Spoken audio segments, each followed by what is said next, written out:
What's up? It's your boy Kevin to turn on this motherfucking YouTube shit. This is serious. Wow, what the fuck?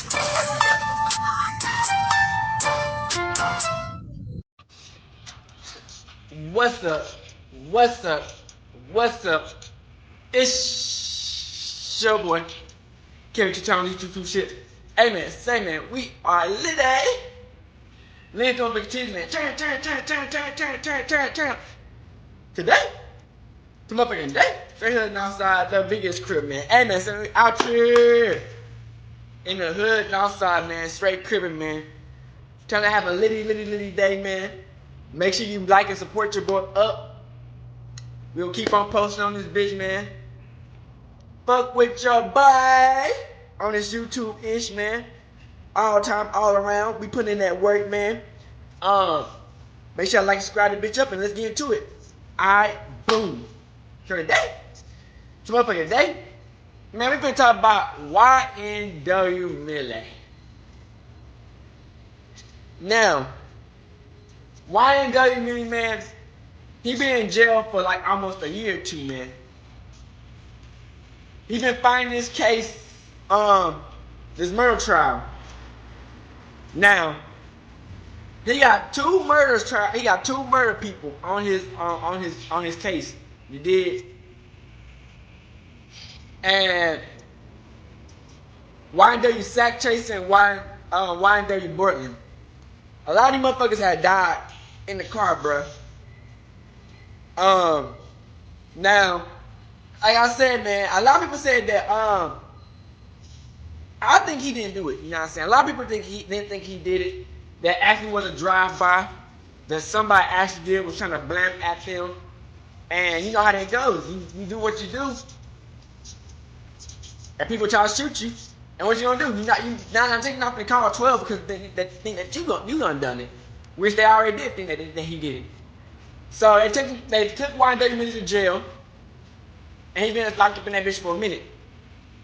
Now his court case is coming up. He did. And, you know, he came up in that bitch. I've been put the clip in. Now. So we back.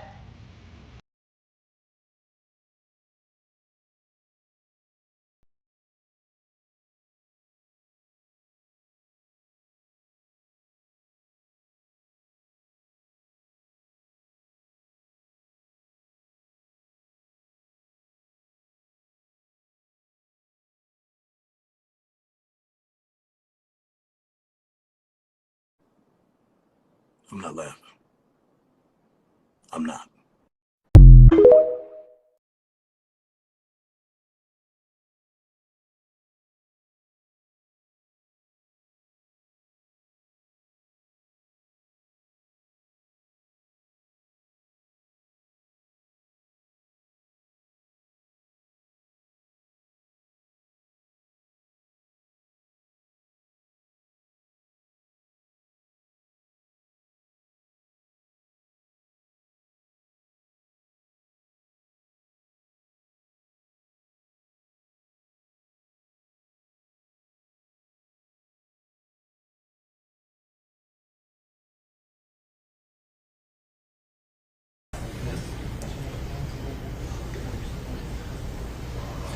Really? Really?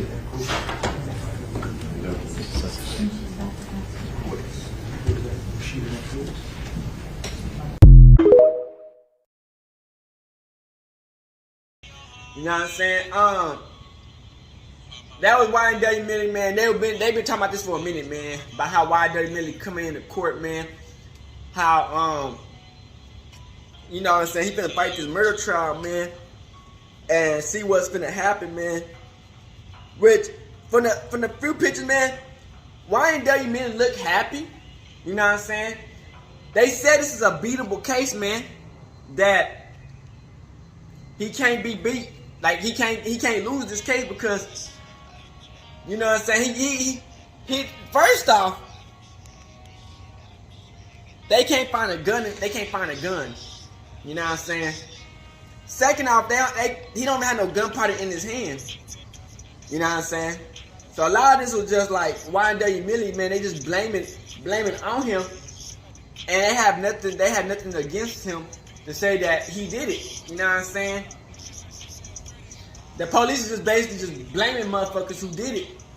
And you know, YNW Melly, the most famous person in the car, and they trying to use that his gang is the reason why he did it, because his gang made him do it.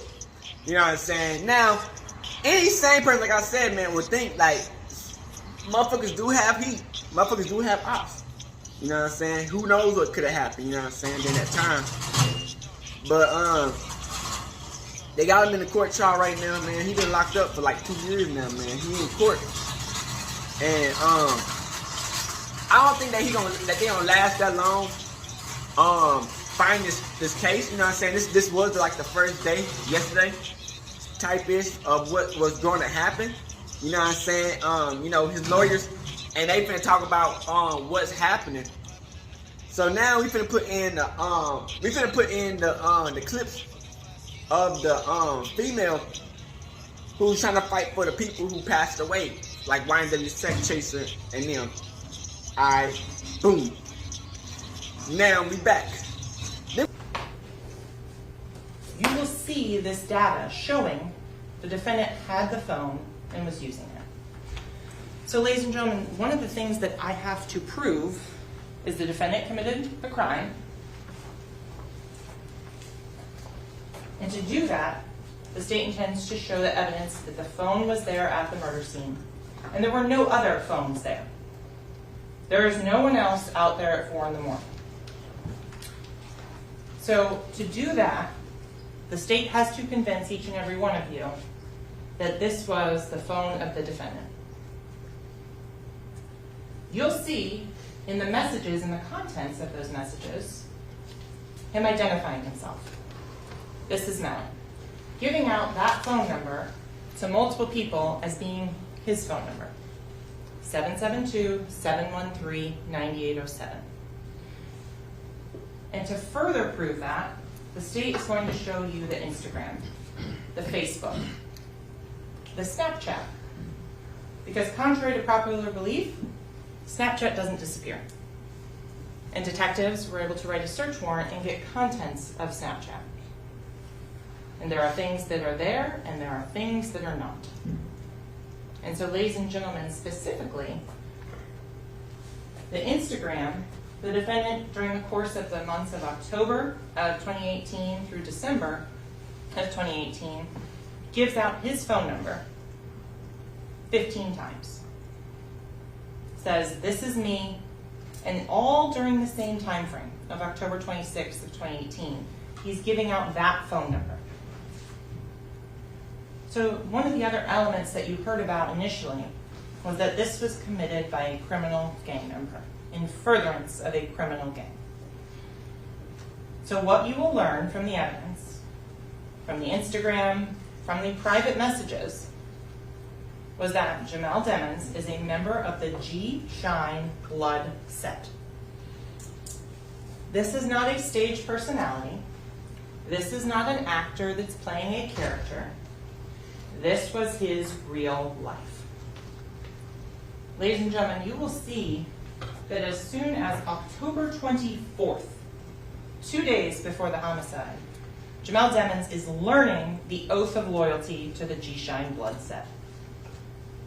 You're going to see things in these messages that will be indicative of blood membership.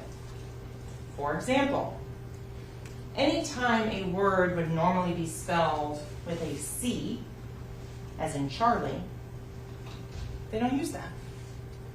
They replace it with the letter B. So instead of saying, I'm at the crib, they say, I'm at the brib. Why, ladies and gentlemen? Because C is associated with cribs.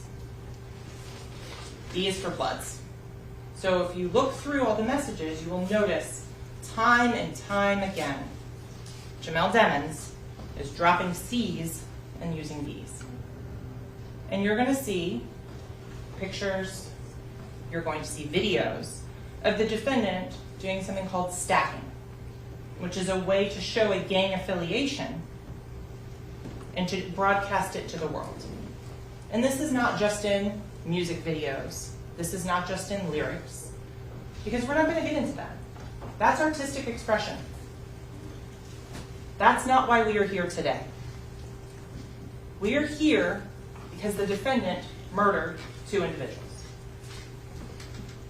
So in summary, the last thing I want to tell you that the evidence will show is that in the Instagram, because the defendant had a moderate social media following at the time of these events, people are reaching out to him.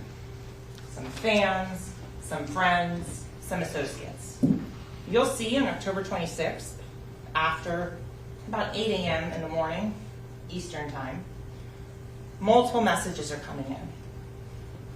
Messages are coming in from individuals checking to see if he's okay, if he's been injured in this drive-by.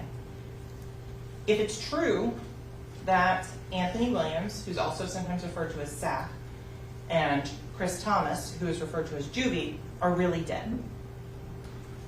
One individual, and specifically, sends out, and I want to quote the message exactly that you will hear, and says, right after this, "Yo, homie, you good?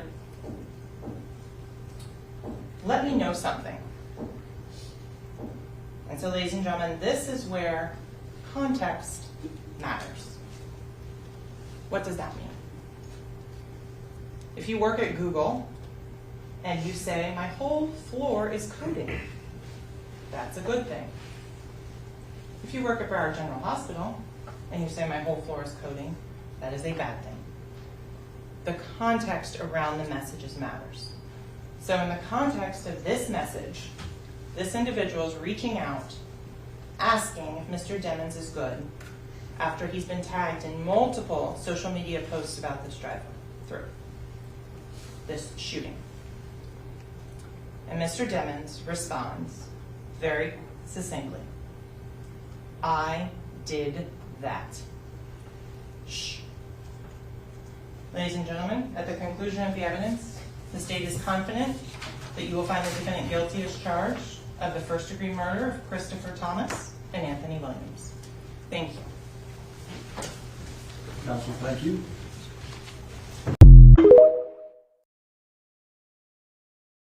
Clips are long, you know what I'm saying? The clips at least about like 10 minutes. So y'all might not see me for a minute on these clips because I'm gonna make sure y'all get everything what's going on in the court case and everything. Which I feel like, man, she trying to say that YNW Melly was trying to say shh, you know what I'm saying, when he was in the court. Which I feel like, man, who knows what he really was trying to say, man. They trying to say that his affiliation and shit, what he been doing on his spare time, like in the game. Like, cause you know, YNW Melly is like a blood and shit. So they trying to say that he was talking in code and shit. They trying to say that he was talking in code to the to his gang members about how they should take these motherfuckers out and shit, man. But they really ain't got nothing. They trying to say that it was like a blood sacrifice, you know what I'm saying? Which, you feel me? They was good friends, you know what I'm saying? They have no proof about nothing, you know what I'm saying? The only proof that they got is what the people trying to say that what happened. They have no proof about nothing they trying to say, you know what I'm saying? So it's basically like they making up shit, you know what I'm saying? They can make up shit and blame it all on YNW Melly. And you know she trying to go in on YNW Melly because you know y'all heard that they found like a 77-page worth of evidence on YNW Melly. You know what I'm saying? And for YNW Melly to go up in that bitch smiling, hey, you gotta know something. Like they said, man, the only person who knows something in that court case is YNW Melly at the end of the day, man. So, you know, his court defendant, the person who fighting for YNW Melly, everybody said, damn, he really got Simon the good man. If you don't know what that is, that's like a person in the Bible, you know what I'm saying? When he had to go to trial. The good man Simon, and you know, he had God with him, and He was telling the truth. Everything he was saying, he was telling the truth. And they said that even looking in the court that he had God with him. So you know what I'm saying? So that's people try to say, oh, he got Simon Goodman. He really did bring Goodman. So we can put the clip in now. Clip. Prosecutors are given great power, endless resources to perform their mission of pursuing justice. But that's not what occurred here. What they will bring you is a case that is riddled with reasonable doubt, that is founded on an incompetent and incomplete investigation and the exercise of poor judgment at every turn. The state cannot prove beyond a reasonable doubt the allegations that they have made. And there is a reason for that. You recall Ms. Bradley, some of you may recall, during jury selection, going to great lengths to let you know that she does not have to prove motive. And she's right about that. The law doesn't require her to prove motive. But you know what does require motive? A young man to wake up one day and decide that he's going to kill two of his best friends. Best friends that he grew up with, best friends that he hangs out with, best friends who he lives with, best friends whose careers he was trying to launch alongside his own. They have no reason for why he would do this, because there is no reason. And if there's no reason, it doesn't make sense. And if after 4 years of investigation, the state comes and says, hey, he killed two of his friends, his best friends, and you're wondering why, and their answer is, oh, I don't know. That's the first indication that they're just guessing and don't know what they're talking. And that, ladies and gentlemen, by itself is reasonable doubt. Why he would commit such a heinous crime against his own two best friends for no reason.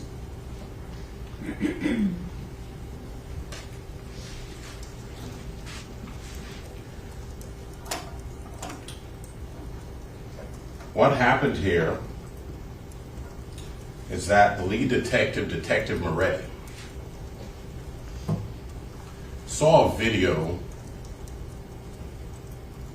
of Mr. Demons getting into a car 40 plus minutes before bodies were found in that car. And then he discovered that Mr. Demons was a rising star. And from that point on, he decided he's the only person that could have committed this crime. Because if you're involved in prosecuting a star, you become a star. This was his big break. And he had tunnel vision, and he zeroed in on this person, this young man, as the only possible perpetrator of that crime, to the exclusion of all other leads and evidence. There's a difference between cases that are investigated and cases that are fabricated. When a case is investigated, the state uses all its resources, its investigators, its experts, and all its energy to identify leads and run them to ground. When a case is fabricated, first a target is chosen, and then the state uses all its resources, its investigators, its experts, and its energy to run that target into the ground. That's what occurred here, and there's a reason why I say that. There are a number of leads that you will discover that were identified by the officers, but were either completely ignored or given short shrift. I'm going to let you know, run through a few of them by way of example. Start with the most obvious one. Cortland Henry. Now, Ms. Bradley started her opening statement by describing some of the lies that he told, as though to impute them to Mr. Demons. Those were not Mr. Demons' lies, those were his lies. Cortland Henry shows up at Memorial Hospital, Miramar. You don't see him sitting there, but where you will see him sitting is in the driver's seat of a car with two dead bodies, a car riddled with bullets. And when he shows up with a change of clothing, change of shirt, gunpowder residue on his hands, evidencing that he had discharged a firearm. And he lies. He lies about where the incident occurred. He lies about how it occurred. And he lies about not having a phone. I think it was Miss Bradley herself who said, everybody has a phone in his pocket. Not Cortland Henry. There were 3 phones in that car. There were 3 people in that car.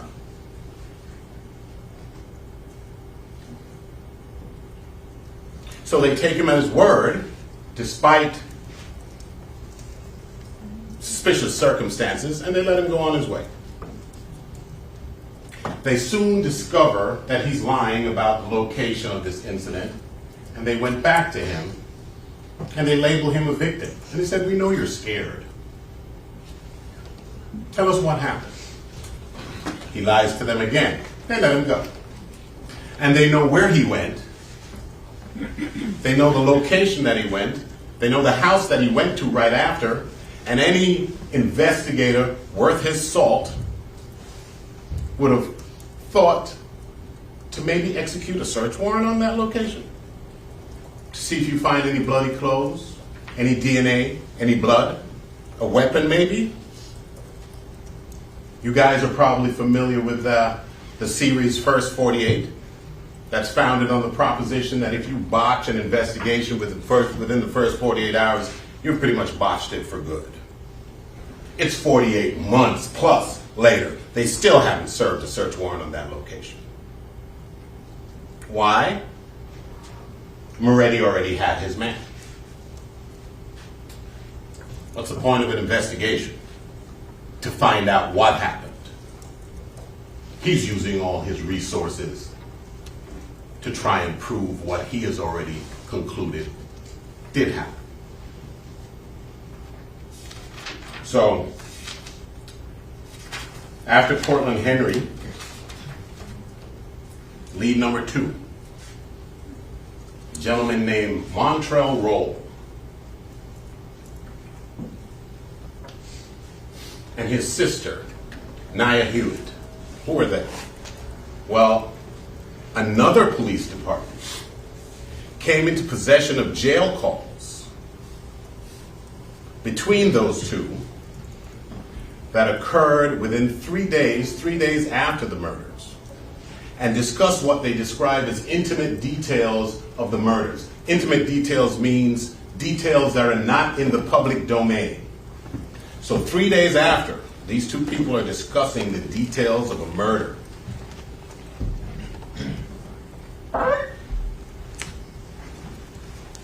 They go out and interview Miss Hewitt. They don't interview Mr. Roll. And they ask her, well, how did you know all these intimate details? Oh, I heard it, something to the effect of I had word on the street. Doesn't say when she heard it. Doesn't say who she heard it from. Case closed. They move on. Clip. So, all right, we back. So yeah, that was many. Like I said, man, these clips are 10 minutes long, 9-10 minutes long. So this video might be long, but it's not gonna be me, not that much me of me talking in this video. It's gonna be mostly the lawyers and shit, man. So what he was trying to say, man, is y'all buggy, y'all bozos. Y'all didn't have no evidence. It sounds good like he did it, but he didn't have no gun on him. They couldn't find a gun. He didn't have no gunpowder on him. The person, I guess they were trying to say that somebody else knew what was going on, was in the car or some shit, and trying to say y'all didn't ask nobody else about what happened. Y'all just went to the first person and saw what happened. Man, these motherfuckers don't got no cameras, no nothing. All they got is, they said that when it happened, why Melly got out the car, he walked around and he got back in the car. Which could mean anything. Nigga, once your car gets shot the fuck up and you try to see motherfuckers alive, what you gonna do? You gonna walk around the car like, damn, they really trying to shoot a nigga up. And then, cause 9 times out of 10, nigga, if somebody shoot your car up, nigga, I'm playing dead, nigga. Fuck we talking about? Nigga, if I don't get shot, nigga, I'm playing dead. You'll be a bozo, nigga. Nigga, I'll be in the backseat for 30 minutes straight. Playing dead, nigga, ain't no way, cause like, only a bozo would get out the car and run if somebody's shooting at your car, you'll get dead, right? So what would you do? You stay in the car for like 30 minutes. You get out the car. You're like, damn. You go looking around to see if anybody still looking at y'all and dip. You know what I'm saying? So it makes sense to why, like, you know what I'm saying? Why Melly did everything he did. You know what I'm saying? So it's just like they trying to blame it on YNW Melly, which, like I said, man, I don't think he did it. Like, I just don't think he did it, man. Just, yeah, sometimes when it's like this. Sometimes when the facts is in your, not the fact, but when it's like, it's pointed in your face, that's sometimes that's not the what really happened, because they'll put what's not really real in your front of your face and leave the secrets behind. So, like I said, man, YNW Melly, man, that was the court case right there, bro. For the first day anyway. I'm gonna see how long I can keep on putting clips in and other stuff, man. Now I'll be looking for these clips, man. So hopefully YNW Melly can win. And Boosie, man. Boosie turned up in the court, man. He helped out YNW Melly, man, during the court, man. They say he helped out the lawyers and shit. You know, Boosie done been through this too. Boosie was fighting a murder trial too, that he didn't do nothing, and they trying to blame it on him, and he won. So you know why? I think Boosie got a lot for people who facing shit that he know, like, damn, because Boosie probably think Boosie gonna talk to the family. He know if he did it or not. You know what I'm saying? So I feel like I said, YNW didn't do it. Boosie helping the nigga, man, to get free. You know, they trying to lock him up. They trying to get this nigga the death penalty. So if YNW Melly lose this trial, man, they finna try to inject the needle in him, man. They trying to kill him, man. So that's why we fight so hard for YNW Melly, because, you know what I'm saying, he one of our black artists who been in this thing for a minute, man. We can't let them take our black people like that, man. Without a fight, man. All the way to the end, man. So make sure y'all like, subscribe to the video, man. We can keep on putting that work in, man. Hope y'all like this video, man. Sorry it's not that much me talking, but it's gonna be a lot of the clips of the trial. So make sure y'all like that. Fuck with your boy. Keep on watching the whole video. We out to be sure and outside. That big is crazy.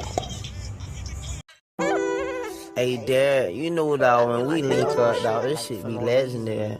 Even though this is instrumental, you the engineer on it, so Kodak everywhere.